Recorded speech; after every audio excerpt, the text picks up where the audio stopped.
everyone. Thanks for tuning into Sin's Workshop. Hope you're all having a wonderful day. So today we are going to be reviewing One for the Road by Jeremy Moore. I have to say I really did enjoy this novel, full disclosure. This novel was a gift to me by the author.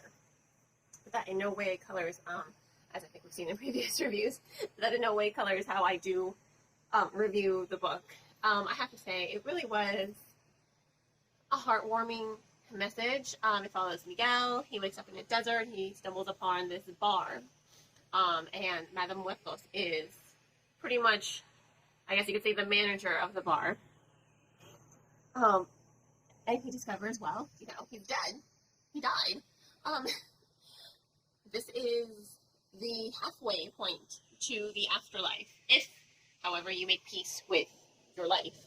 And I think that that's really great. I think death and not knowing what comes after, I think it does scare a lot of us. Some of us would make these like, oh, there's nothing, or, we have our faith to fall back on and be like, oh, no, there is an afterlife, or we believe in reincarnation, But I think it's just like a terrifying notion of not really knowing what comes after.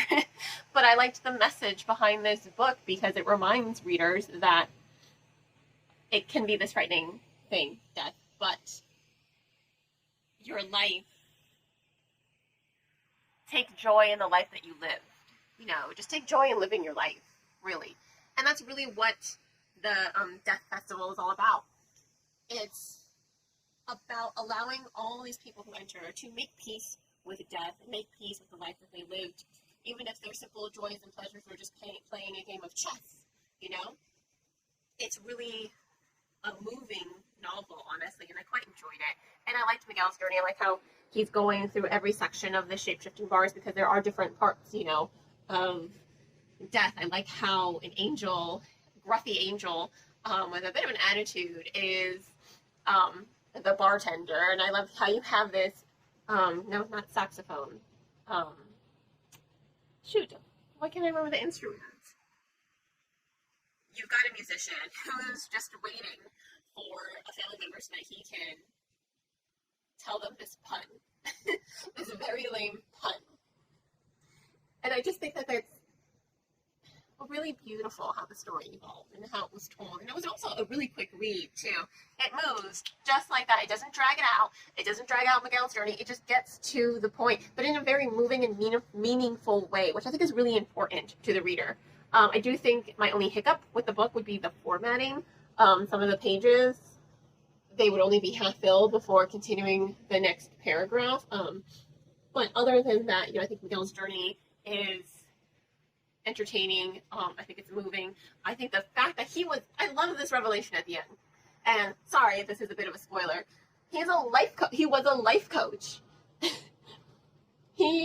a life coach when he was alive. And you have the ones who are lost souls who don't make peace with, their life that they led and death, and enter in Life Coach Miguel, and he helps a few of the people who probably would have ended up being lost souls just make peace with their life and find happiness in the life that they led. And I think that that's beautiful. I love that he is going to be a part of this Death Festival going forward. A life coach helping the dead find meaning in their life so that they can move on to the afterlife. It was such a beautiful twist to the story that you have to read it. I mean, honestly, you have to read it. Again, short, sweet. Only issue with it was the formatting, which probably has changed because I'm pretty sure these were ARCs that were given to me by the author. So I'm sure all the formatting, all those kinks have been fixed by now. But truly a moving story, short, sweet, to the point. So on that note, I'm going to have to give this book 3.5 soft 4 out of 5 stars. I love the meaning of the story. I mean, I do think that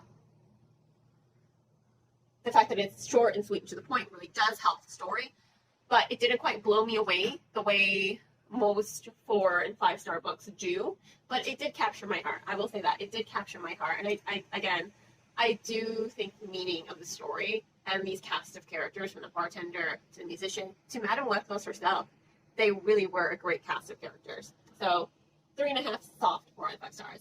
I will, of course, include links in the description below on where you can purchase the book if you so desire.